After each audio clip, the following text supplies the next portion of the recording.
Bueno, empezamos. La ponemos en marcha. Encendemos. Le voy a dar a máxima temperatura. Y a...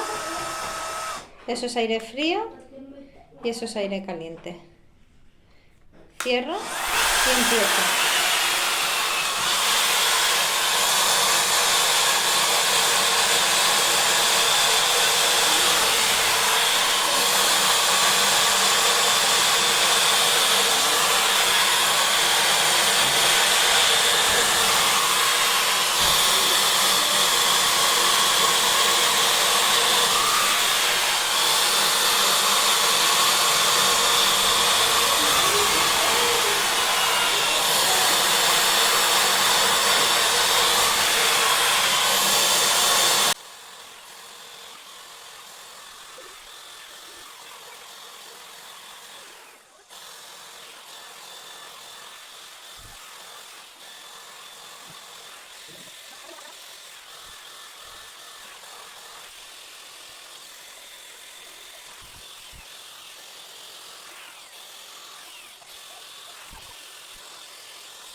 Me gusta mucho.